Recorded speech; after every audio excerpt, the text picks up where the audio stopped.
Hi, this is Elise with Elise Family Law Group, and we are here today with my amazing husband, Doug Russell. Hey, Doug. Morning.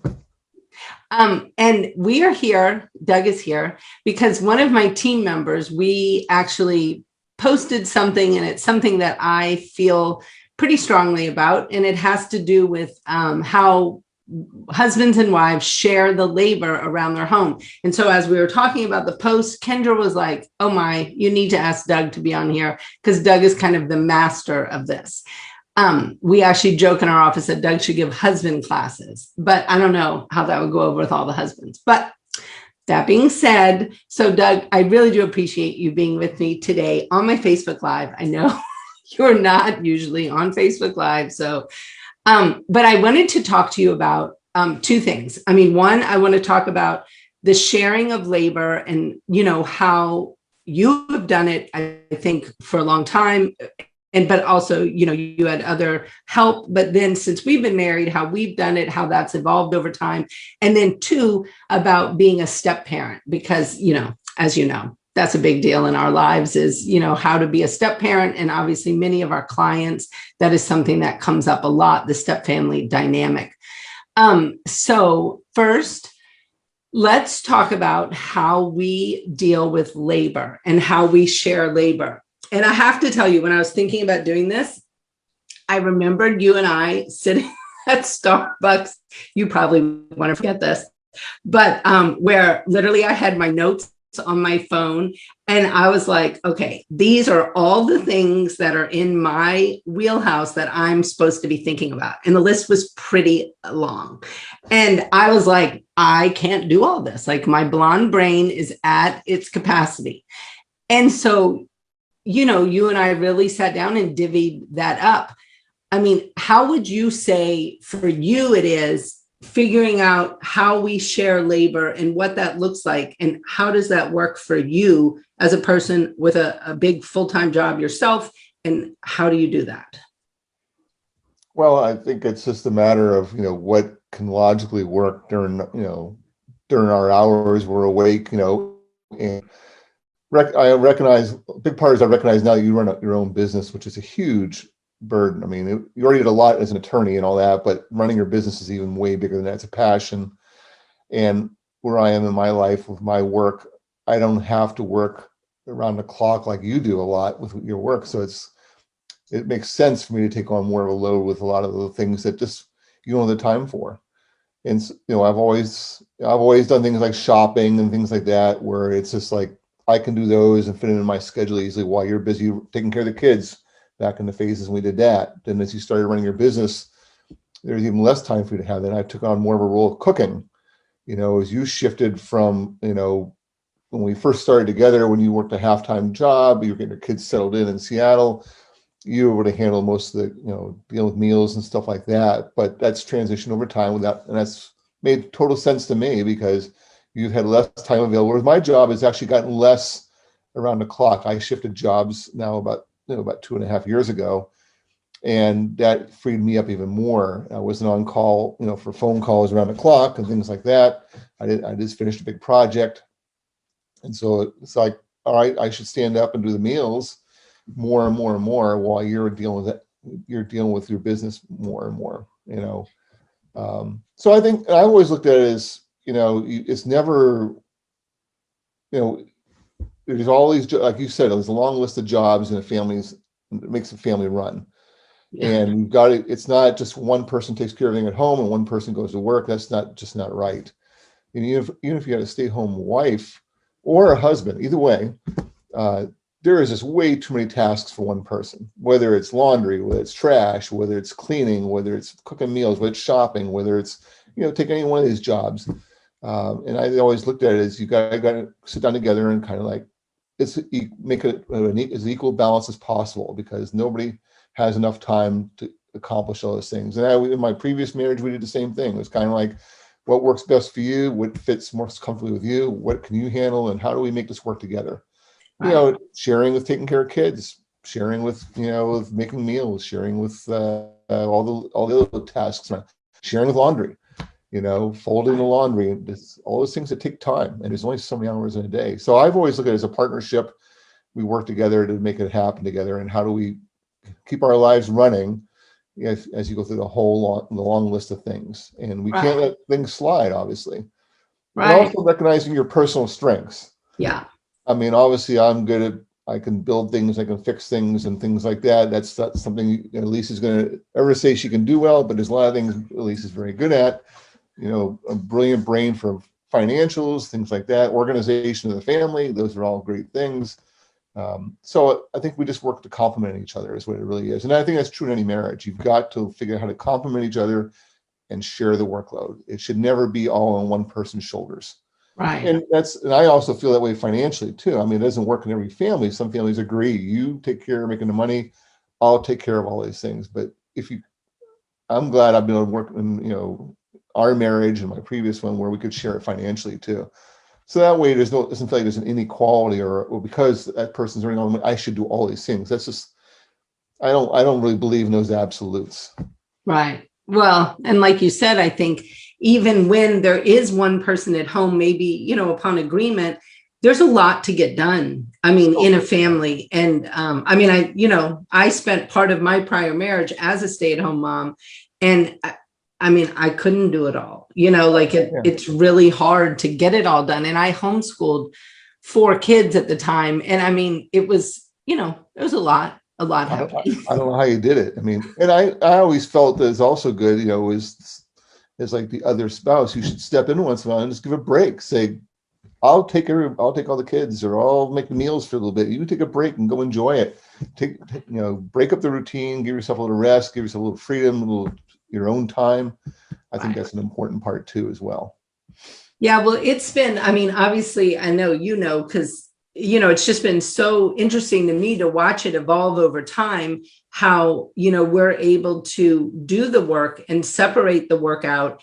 And we do some really practical things now, like we're in the process of renovating 2 houses. It's a pretty monstrous load, and Doug handles, the bulk of it.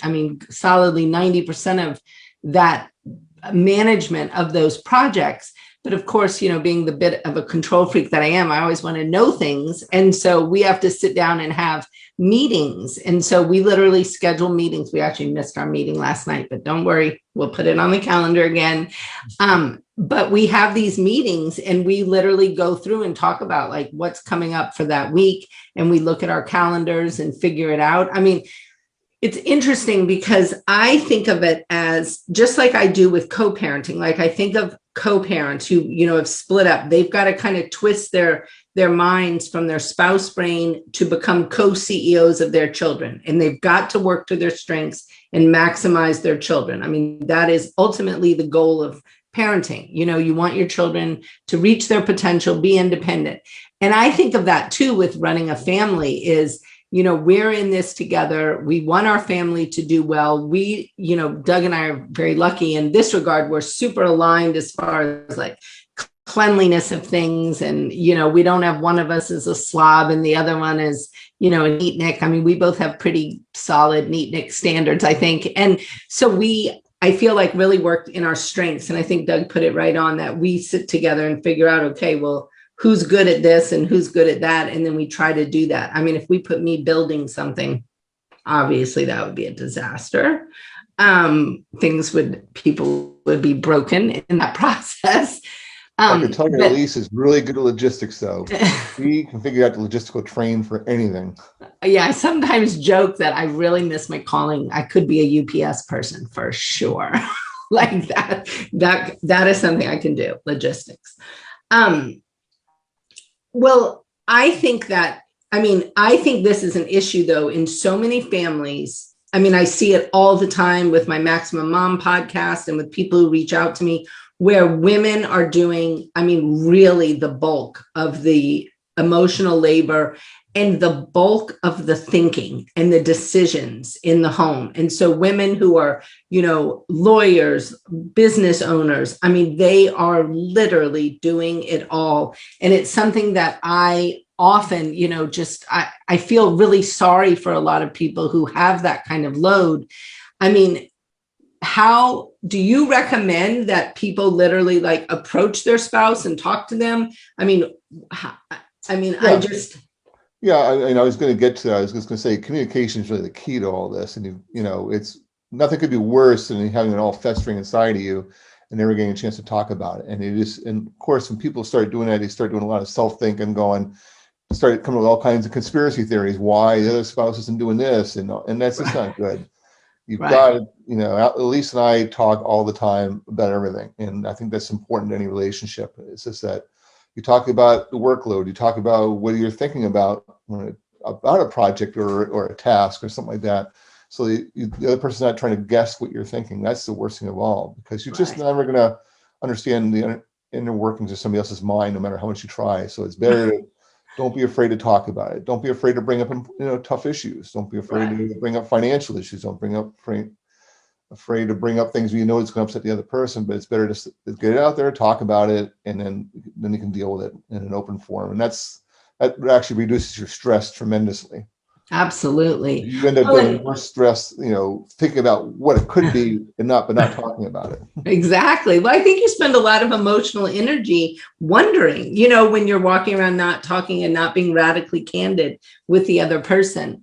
I know one thing that has helped us, or at least helped me, is learning more and more about delegation. I mean, I do a lot of things to quote unquote participate in our family, but they've been by paying for that participation, like whether it's with Sandra, with Pursuit Concierge, housekeepers, I mean, all kinds of things. Like I'll see something that, I would like done. And I do that typical wife thing. Doug has that honey-do list that's just like a mile and a half long.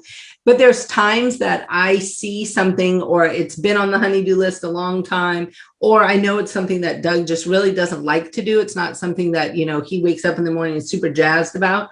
I usually will reach out to Sandra and I'm like, can you make this happen? And I think people really shouldn't hesitate to delegate, because I do think, so much of our day-to-day tasks, when you really look at them, the cost-effective thing is to delegate and not spend your time doing them. If, like somebody in my position, when you're bill hourly, I bill hourly, or I pay to clean, or I clean my house. It's kind of a no-brainer about what I should be doing. Yeah, it's a shift of person. You have to really shift your mindset if that's not what you're used to. Yeah. I grew up, and like Lise did, in frugal households, and I also grew up through a military career where you didn't have a lot of money a lot of the time. You had to do things yourself. Right. If you can get to that point where you can delegate, it is actually a more cost-effective use of your time, and you just you can't do everything.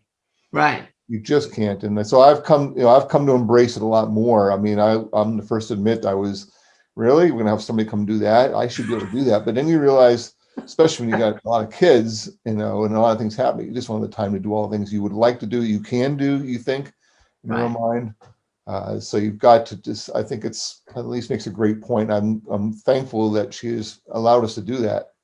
And it's just as important contribution to our marriage and everything getting done as not as it is doing things yourself with your own hands. Right. It does take the load off and allows us to get a lot more done. So I appreciate it greatly. Yeah, well, learning to delegate, I think, has been kind of a lifelong thing for me. And I joke that my first delegation was to those 4 kids. I'd be like, you do this, you do this. Like I felt like I couldn't keep up with everything. And so I really watched them be able to help me and really exponentially get more done. Like if we were to do a major house cleaning, and I could give each child something to do, we could get the house cleaning done in half the time, sometimes less than that, of if it was just me doing it.